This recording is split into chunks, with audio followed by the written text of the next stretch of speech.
안녕하세요. 포유환율 연구소입니다. 오늘은 최근에 이제 미국 증시가 등락이 심하지요. 어느 정도 가격 조정은 이루어졌는데 그럼에도 불구하고 불확실성이라면 불확실성이고 아니면 어떻게 보면 호재인데 이 호재가 불확실성으로 연결되는 건 아니냐 이런 생각도 하고 있는데 여하튼 미국 증시가 최근에 들어서 등락은 심한데 그 본질이 이제 결국 어디에 있느냐가 중요해요. 대부분 국내 경제 전문가들 또는 공영방송, 다수 유튜버는 미국 금리, 그러니까 연준이 기준금리를 얼마나 올릴 거냐에 초점을 맞추는 것 같아요. 근데 포유환율연구소는 지난 1년 이상 이 기준금리를 별로 중요시 여기지 않았어요. 결과적으로 기준금리를 중시 여긴 투자자들이 결국 실패한 거죠. 저 금리를 인상하면 결국 경제가 망가진다라는 그런 경제 이론의 바탕을 둔 분석인데 이것은 지금까지 포유환율 연구소가 여러 차례 언급을 했기 때문에 생략은 하고 일단 본질은 미국 실물 경제지 금리가 아니다. 여기서 실물 경제를 하면 GDP 성장률이라든지 물가라든지 고용이죠. 물가가 오르니까 기준금리 올린 거죠. 그죠? 그러니까 본질은 물가지요. 또 고용이 좋으니까 또 성장률이 유지가 되는 거죠. 임금도 올라가고 이러니까 임금도 결국 물가의 일부분인데 결국 이것을 어떻게 해석을 했느냐, 즉 이걸 제대로 본 포유 환율 연구소 등은 지난 1년 동안 미국 증시가 나쁘지 않다. 결국은 상승이다. 어떻게 보면 중간에 조금 조정은 있었습니다만은 뭐 나스닥 지수 16,000선 될 때까지 상승 쪽에 배팅을 사실 한 거거든요. 결국은 이제 본질은 실물 경제이기 때문에 그 본질에 충실한 거죠. 그래서 최근에 또 이 본질에 해당되는 실물 경제를 놓고 논란이 또 있어요. 지난 3개월 전만 하더라도 2023년 3분기 성장률을 다 침체로 봤지, 한 90%가. 물론 2분기도 상당히 부정적으로 보는 사람이 많았고요. 그렇지만 포유환율연구소가 한 3개월 전에도 미국 경제가 3분기에 침체가 될 것이라는 자료는 가지고 있지 않다. 어떠한 자료도 없다라고 여러 차례 얘기를 했습니다. 그런데 3분기가 이제도 한 달밖에 안 남았죠. 7월은 소비 증가율로 보면 0.7%니까 거의 8%대 성장이에요. 소비만 놓고 보면 8월도 이제 5일 6일밖에 안 남았는데 소비가 그렇게 망가지지 않을 것 같아요. 일단 8월이 아직 오지는 않았지만 7월이 0.7% 증가했고 8월도 소비가 줄지는 않았을 거예요. 그렇다 하면 이제 7, 8월로 보면 거의 5%의 성장률이 나와요. 7월, 8월만 놓고 보면 한 달이 아직 남았는데 9월이 조금 소비가 둔화될 수도 있는데 지금 그 소비도 보면 내수 쪽에 조금 문제가 있어 보이는 것처럼 보여요. 내구재요. 근데 내구재도 이제 비행기 쪽 이쪽은 어떻게 보면 군사 관련 항공기도 있으니까 이게 조금 비정상적인 이제 경기 내지는 또 소비하고도 관계돼 있죠. 일시적인 어떤 근데 좀 그 흐름을 확실히 볼 수 있는 그 소비 내구재는 자동차라든지 가전인데 항공기를 제외하면 아직까지 큰 문제가 없는 것 같아요. 여튼 미국 그, 그 실물 경제가 고용도 크게 나쁘지 않고 고용 실업률도 여기에 실물 경제 한 부분인데 지난주 대비 실업률을 보면 거의 그 오히려 10,000명 정도 줄었거든요. 신규 실업 수당 청구 건수가. 그리고 또 고용은 아직까지 탄탄하고, 대부분이 이제 금리 올리면 고용도 무너질 거라고 봤는데, 1년이 지난 지금까지 금리 올렸고, 그럼에도 불구하고 고용도 무너지지 아니하고 있고, 결국은 금리 이것도 제대로 보지 못하고 있는 건 아니냐. 저 금리와 실물 경제 관계, 실물 경제라 하면 금리 올린다고 물가가 내려간 거냐, 아니면 생산량이 팬데믹이 끝나면서 생산량이 정상화되니까 물가가 낮아지는 것은 아닌지, 이거 좀 근본적인 문제를 봐야 돼요. 대부분은 이제 금리만 올리면 물가도 잡히고, 결국 물가가 잡힌 게 금리 인상 탓인지, 아니면 앞에서 포유환율연구소가 얘기한 대로 생산이 받쳐주니까, 그러니까 공급망이죠.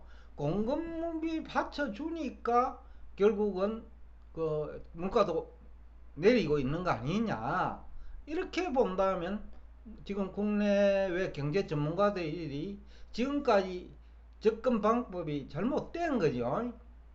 금리 올리면 경기 망가진다는 접근 방법도 지금까지는 잘못된 것이 증명이 됐고, 결국은 이제 경제 현상을 제대로 봐야 되는데, 결국 암기를 한 사람들, 즉 경제 이론을, 즉 물가만 올리면 경기가 망가진다라는 경제학 교과서의 아주 초보적인 것, 그 고등학생들이 주로 공부하는 거죠.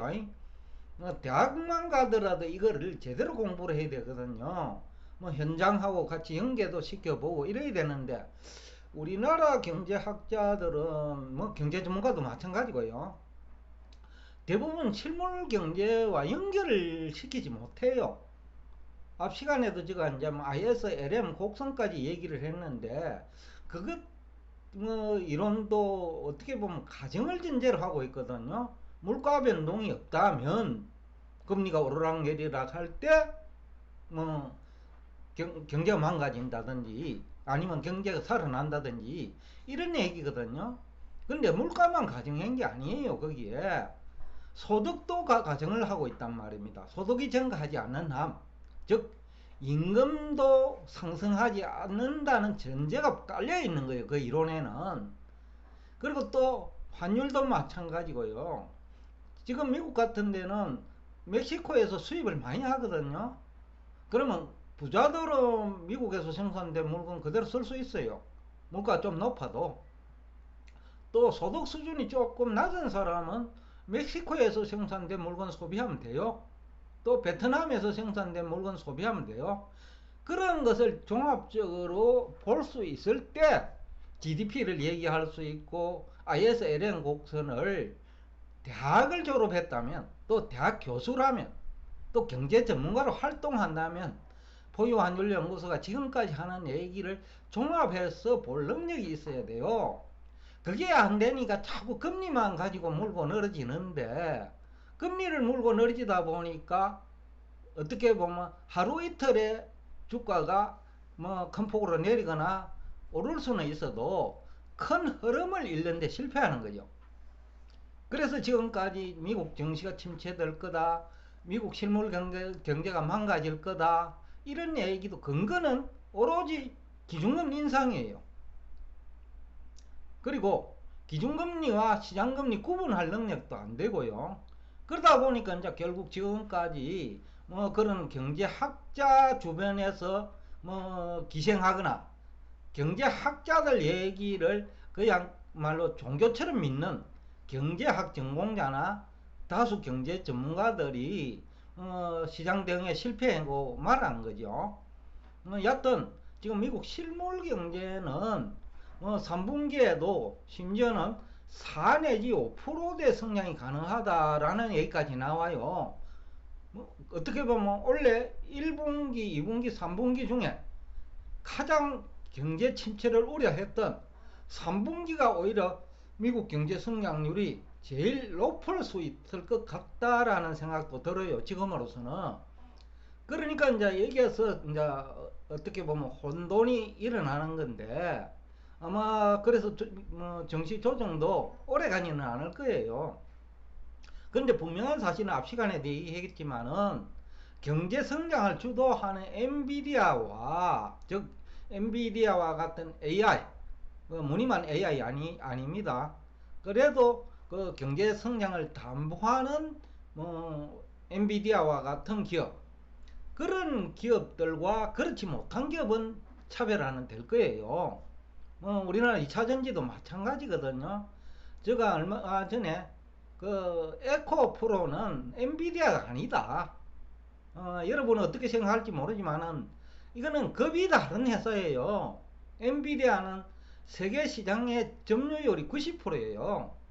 그리고 마진율이 막 50%, 60% 되는 회사예요. 그런데 우리 에코프로는 그렇지 못해요. 최근에 들어와 갖고 CATL이 이제 그 2차 전지적어도요. 2차 전지 점유율이 뭐 어떻게 보면 세계 1위 기업이 엔비디아죠. 물론 이제 우리나라에서 생산한 3원계 배터리는 뭐 LG 에너지 솔루션이 높은지 모르겠는데 그러나 그것조차도 지금 큰 흐름은 이제 값비싼 2차 전지보다는 값이 저렴하고 그리고 그 2차 전지 그 뭡니까 성질이 뭡니까 품질도 받쳐주는 그 지금 중국에서 생산하는 배터리가 오히려 시장 점유율을 높이고 있을 가능성이 높아요. 점점 LG 에너지 솔루션하고도 그 시장 점유율 차이가 자꾸 줄어들고 있어요. 그러니까 결국 이것이 이제 결국은 그 2차전지도 근본 문제는 품질이지 아까 점유율이 아니다. 즉 그 반도체가 엔비디아에서 본질을 찾아야 되듯이 2차전지도 이제는 우리나라에서 생산되는 이 2차전지가 본질이 아닐 수 있어요. 왜냐하면 값이 비싸잖아요. 그 다음에 품질도 결국 화재 우려가 있다든지 그 다음에 충전 시간 문제라든지 그 다음에 한 번 충전이 한 이후에 주행 거리 문제라든지 이런 것이 이제 품질을 결정하는 요인인데 오히려 CATL 쪽에서 생산하는 신규 제품이 우리나라에서 생산되는 것보다 가격은 비슷하고 품질은 차이가 없고 그 다음에 안전성이 더 높고 충전시간 더 짧고 그런 쪽으로 가고 있다는 거예요. 그래서 본질을 제대로 하는 게 중요하다. 그러니까 이번 뭐 방송의 본질은 그래요. 또 여기서도 본질은 결국은 근본을 보자라는 거예요. 근본을 보지 않고 자꾸 주변에서 놀다 보면 테마주를 얘기하게 되고 말도 안 되는 얘기를 한단 말이죠. 뭐 최근에 누군가 전화를 했던데 뭐 배터리 아저씨 에코프로를 800만원 간다고 얘기하는데 엔비디아도 지금 800만원은 커녕 80만원도 안 해요. 그런데 그런 얘기를 하고 다니는 사람도 문제지만 그것을 믿고 따르는 사람도 문제고 또 엔비디아가 아니기 때문에 당연히 공매도는 수반될 거고 공매도가 문제인 것처럼 생각해서도 안 된다. 그것도 본질은 에코프로 내지는 우리나라 2차전지 업계가 가지고 있는 본질을 따져봐야 된다는 거예요. 그렇기 때문에 공매도가 일어나는 거죠. 본질에 문제가 있기 때문에. 즉 근본은 이것은 엔비디아도 아니고 갈수록 성장성도 의심을 받게 되고 수익성도 의심을 받을 수 있는 환경이 만들어지고 있다는 거죠. 그래서 공매도가 일어나는 거예요. 그래서 여하튼 오늘 내용의 본질은 미국 증시가 금리가 본질인 것처럼 얘기하는 사람이 많은데 더군다나 연준의 기준금리 인상을 본질로 생각하는 사람이 많다 이거죠. 그러나 본질은 실물 경제다. 즉 물가가 고공행진을 하고 있고 미국 경제가 고용도 탄탄하고 성장률도 탄탄하니까 금리는 높게 유지하더라도 나쁘지 않다. 오히려 미국 경제에 독이 되고 다른 나라를 좀 압박하는 수단도 된다. 즉 빚내 가지고 주식 투자하고 부동산 투자하는 중국과 한국을 길들이는데도 높은 금리 수준을 유지하는 것이 오히려 도움이 될 수 있거든요. 그런 측면에서도 볼 필요가 있다라는 거죠. 그 다음에 이제 우리가 금리를 놓고 굳이 고민을 해야 된다 하면 결국 얼마나 장기간에 걸쳐서 이 금리가 고공행진할 것이냐는 거죠. 경기 침체를 주장하시는 분들은 뭐 연초에는 원래 3분기부터 금리 내린다 했죠. 우리나라 모대 K 교수요. 맨날 그분은 뭐 미국 경제가 망할 것처럼 얘기하는, 뭐 어떻게 보면 미국 경제 망한다 홍보대사지요. 그런데 지금 현실은 그분 주장과는 정반대로 가고 있는데, 지금 올해 연말까지 과연 그 침체가 있을까? 미국 그 전문가들 사이에서도 그래요. 3개월 전에는 약 한 90%가 3분기 경기 침체 주장을 했죠. 근데 최근에 들어와 가지고 연말까지 경제 전문가 70%는 이제는 연착륙 가능하다. 연간 성장률도 2%대가 가능하다고 생각해요. 그러니까 2%대 성장하는 국가가 무슨 침체예요? 예? 선진국 경제가 2% 성장하면 초황이에요. 어떤 이거 본질을 제대로 하는 것이 중요한데, 자꾸 본질에서 어긋나가지고 국채 금리를 뭐 일시적으로 뭐 고공행진을 하고, 그 뭐 3분기나 4분기에는 국채 금리도 낮아진다, 즉 기준금리 인하에 배팅을 하다 보니까 결국 심지어는 이제 채권 시장에서도 당했어요. 일전에 제가 이제 뭐 컨설팅을 개인적으로 한 어느 뭐 고객분 내지는 뭐 우리 구독자분 중에 한 명이었는데, 그분도 뭐 대학 K 교수 얘기를 듣고 국채 투자가 지금 당하고 있어요. 즉 경기 침체 배팅한 거예요. 그러다 보니 지금 뭐 투자 손실 클 거예요. 심지어는 부동산에도 당하고 채권에도 당하고, 오로지 주식에서 이제 우리 포유환율 연구소 조언에 따라 가지고 뭐 수익을 냈는데, 오히려 적반하장으로 포유환율 연구소가 나쁜 사람인 것처럼 그렇게 얘기하는 인간이 있다는 거죠. 그런데 여태까지 엉터리로 얘기한 사람은 고마운지 모르겠는데 그분들 욕은 안 해요. 포유환율 연구소 비난하고 댕긴다고요. 그런 인간이. 그래, 여튼 지금 미국 그 시장금리가 중요한데, 이 고공행진이 얼마나 지속될 거냐. 뭐 고공행진이라고 하면 최소한도로 뭐 3%대 중반 이상이라고 봐야 될 건데, 이게 상당히 지속될 가능성이 높다. 30년물 모기지 금리가 뭐 거의 7.4%까지 올랐고, 또 부채가 많은 기업들 가게 뭐 중국과 한국에 많지요. 그런 기업들은 뭐 상당히 이제 힘들 거예요. 뭐 주가도 그런 기업들은 뭐 시간이 갈수록 뭐 하향 되겠죠. 주가 내린다 이거지요. 왜냐하면 기업 위기 안 나면 결국 망하거든요.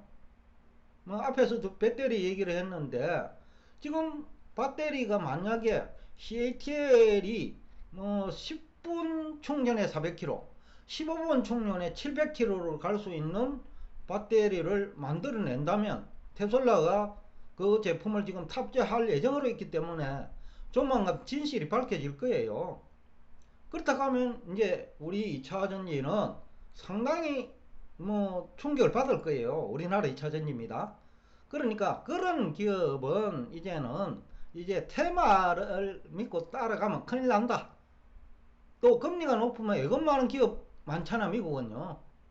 가게도 예금 많아요. 아직도 저축이 많은 국가는 미국이에요.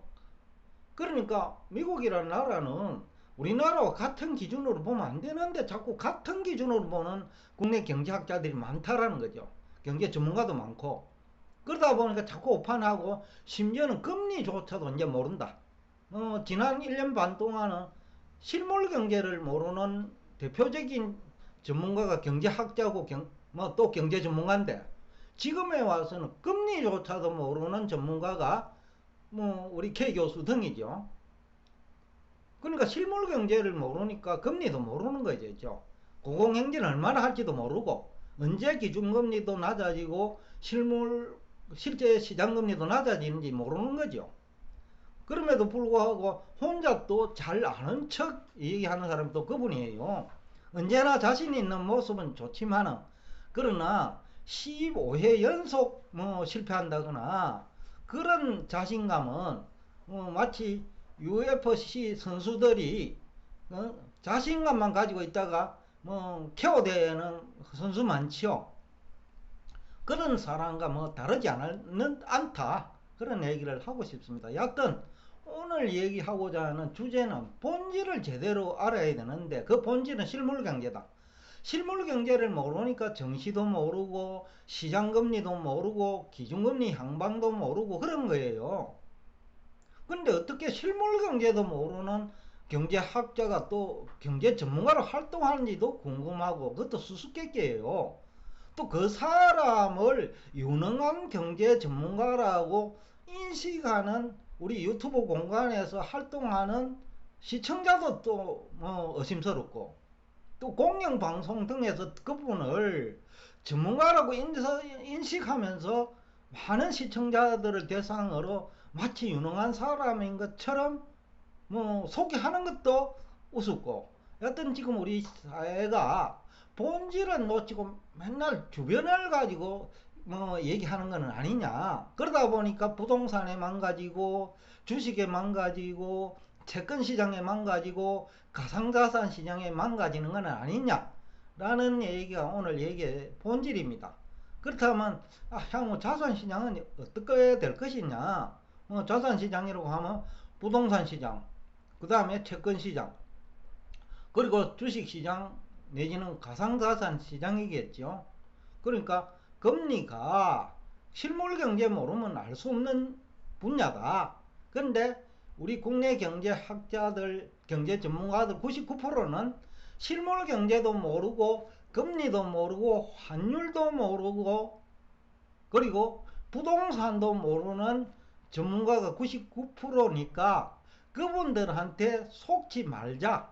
그러니까 여러분들이 스스로 공부해가지고 실물 경제는 어떠한 원리로 성장과 후퇴를 하고 그 다음에 주식시장과 채권시장은 어떤 메커니즘 하에서 가격이 등락하는지 이것을 제대로 공부하는 그런 자세가 그래도 늦었지만 지금이 가장 빠를 때다 라는 얘기를 하면서 오늘 여러분과 대화를 여기서 끝내겠습니다. 오늘도 끝까지 경청해 주셔서 대단히 감사합니다.